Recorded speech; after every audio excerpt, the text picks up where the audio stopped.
안녕하세요. 사연나두입니다. 오늘도 제 채널을 시청해주신 여러분 정말 감사합니다. 그럼 오늘의 사연 시작하겠습니다. 저와 남편은 사랑해서 한 결혼은 아니었어요. 근데 그게 그렇게 큰 문제로 돌아올 줄은 상상조차 하지 못했습니다. 저희는 중매쟁이를 통해 만나 결혼을 한 케이스예요. 사랑도 없고 단지 나이가 차서 또 조건이 맞아서 그렇게 만나게 된 거였죠. 나쁘지 않았어요. 크게 문제도 안 됐고요. 그래서 3달 정도 만나다 바로 결혼 준비를 했고 무사히 결혼식까지 마쳤습니다. 신혼 때 저희는 달달하거나 깨가 쏟아지진 않았어도 잘 살았어요. 문제도 크게 없었고 사람들이 흔히 말하는 시집살이도 없었어요. 그래서 각자 삶에 그냥 잠자리 룸메이트만 생긴 기분이었죠. 부부관계를 거의 매주 할 정도로 모든 게 다 괜찮았습니다. 그런데 둘 다 나이가 좀 있어서 그런지 부부관계를 갖는 것에 비해 아이가 잘 생기지 않더라고요. 그래서 더 노력하고 노력한 끝에 결혼 1년 6개월 만에 예쁜 아이를 갖게 되었어요. 그것도 엄청 예쁜 딸이요. 남편은 제 걱정과 달리 딸을 엄청 예뻐했어요. 저한테는 잠자리만 빼면 무심하고 말도 별로 없고 관심도 없었거든요. 그런데 아이한테는 세상 그렇게 다정할 수가 없더라고요. 그래서 한편으론 남편을 잘 만났다고 생각이 들었어요. 저한테는 조금 무심해도 내 아이에겐 착하고 좋은 아빠니까 그건 정말 좋더라고요. 임신 기간에도 아이에 대한 건 꼼꼼하게 잘 챙겨줬고 출산 때도 옆에 꼭 있어주면서 자연분만도 도와줬어요. 무조건 자연분만을 해야 한다고 남편이 말하긴 했지만 저 역시도 그걸 원해서 노산이지만 진짜 힘들게 딸을 낳았어요. 그렇게 산후조리원을 나온 후에도 남편은 매일매일 칼퇴를 하고 와선 아이를 돌봐줬고 비록 사랑해서 결혼한 건 아니었지만 이렇게까지 잘해주니까 저는 점점 남편을 사랑하게 됐어요. 진심으로 그 사람한테 더 잘하려고 노력했고요. 그리고 저희가 늦은 나이인 만큼 아이에게 해줄 수 있는 것들, 해줘야 한다는 것들, 가리지 않고 좋다는 건 다 해주려고 했어요. 모유수유도 마지막에 나오는 모유가 영양분이 많다길래 저는 모유가 아예 안 나올 때까지 아이에게 먹였어요. 그러다 보니까 18개월을 먹였었네요. 그렇게 모유수유가 딱 끝나고 나서부터 모든 게 바뀌었어요. 시어머님이 매일 저를 시댁으로 불러 집안일을 부탁한다는 핑계로 부려먹었고 주말에는 아이를 남편에게 돌보라고 하시곤 저만 집으로 따로 불러 온 집안의 이불들을 빨라고 했어요. 진짜 더 열받는 건 시댁이 복층이었는데 손에 잘 닿지도 않는 곳까지 청소를 시키더라고요. 저는 진짜 매일 밤 시어머니에게 시달려 너무 힘들었어요. 밤만 되면 온몸이 아파 너무 힘들었어요. 매일 오전과 새벽에는 잠투정 많은 아이에게 시달리고 오후에는 시어머님한테 시달리니까 진짜 죽겠더라고요. 그렇게 힘든 하루하루를 보내던 중 시어머님의 생신이 다가왔고 시어머님은 저에게 말도 안 되는 걸 요구하시더라고요. 시장에 가서 떡 케이크랑 반찬 가게에서 반찬 이것저것 시켜놨으니까 그것 좀 받아와라. 그리고 김 사장 가게 알지? 거기서 뭐 선물 같은 거 주신다니까 그것도 받아오고.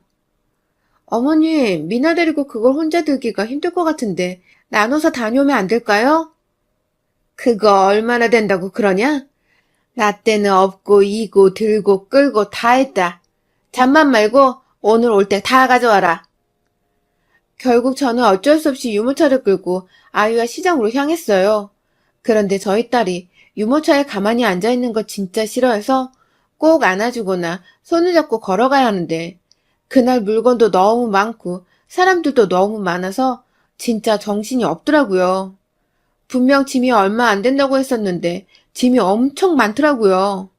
유모차에 가득 짐을 실어놔도 너무 많아 양손 가득이었는데 꾸역꾸역 들면서 아이의 손을 꼭 잡고 가고 있었어요. 그런데 잠시 계산하는 사이에 정말 몇 초도 안 되는 사이에 아이가 감쪽같이 사라진 거예요. 저는 너무 놀라서 그날 어머니가 시킨 짐도 다 버린 채 아이를 찾아다녔어요.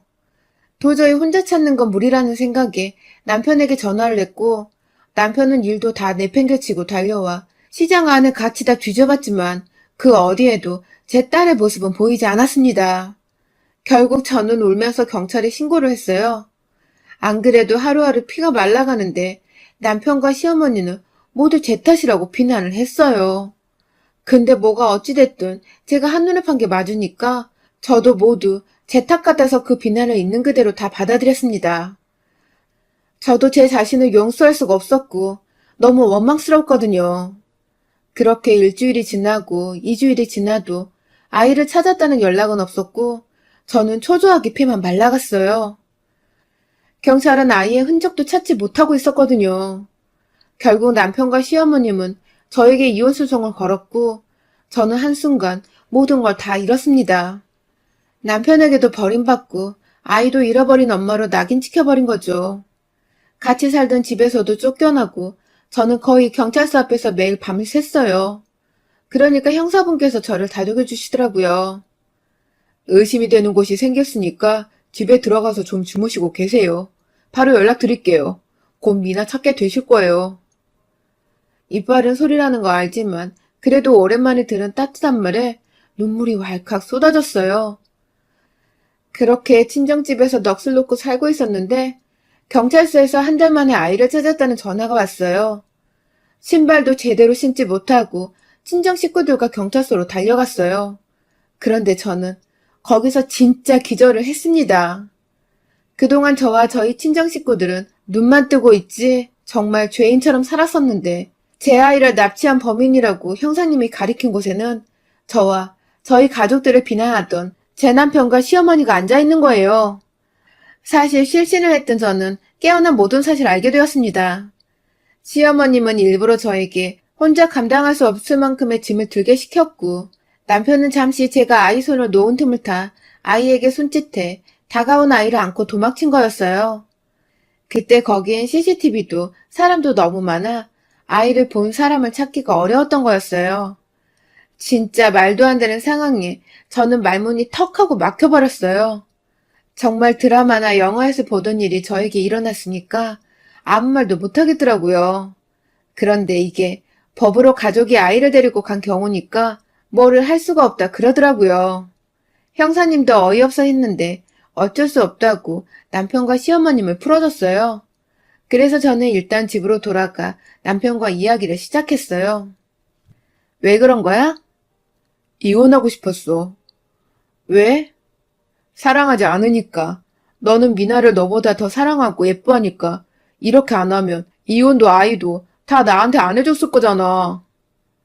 정말 기가 차더라고요.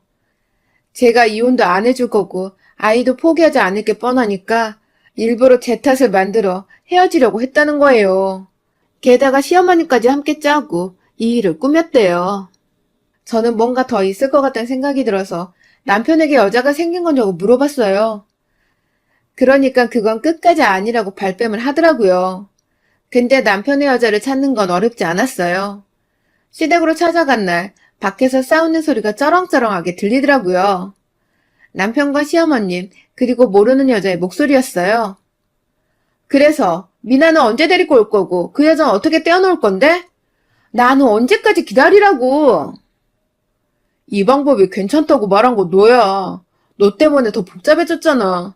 아, 미나는커녕 재산도 못 가지고 오게 생겼다고. 이게 그럼 내 탓이야? 내가 말할 땐 나보고 천재라고 그렇게 칭찬을 하더니 그러니까 내가 깔끔하게 대리모 쓰자고 했지? 이게 다 뭐야 오빠 때문에. 다 망했어. 됐다 그만 싸워라. 싸운다고 해결될 것도 아니고 일단 소송은 취하했으니까 합의혼 하자고 최대한 빌어봐. 저는 바로 집으로 들어가 이 상황에 대한 설명을 세 사람에게 요구했어요. 그러자 그 여잔 뭐가 그렇게 억울한지 저한테 따지기 시작하더라고요. 이봐요. 당신도 이런 꼴 당하고 같이 살고 싶진 않잖아? 그쵸? 아이도 우리한테 보내고 그쪽은 새 출발해요. 미나 보면 이 일이 계속 생각날 텐데 잘 키울 수 있겠어요?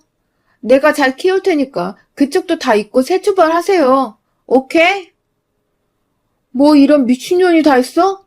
당신이 뭔데 미나를 키우겠다 말겠다야? 아 좀! 당신이 본처 같아? 본처는 나야. 당신은 애초부터 첩이었다고.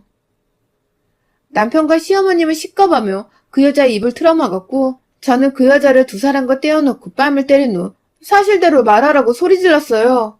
그러니까 지도 이성을 잃고 막 말을 쏟아내더라고요. 내가 애를 낳을 수만 있었어도 당신 같은 여자한테 내 남자 안 보냈어. 소리 지르던 여자는 갑자기 저에게 무릎을 꿇더니 하소연을 하는 거예요. 진짜 미친 여자 같았어요. 당신도 내 남편이랑 사랑해서 결혼한 거 아니잖아? 그러니까 제발 미나랑 내 남편 좀 돌려주세요. 어이가 없었어요.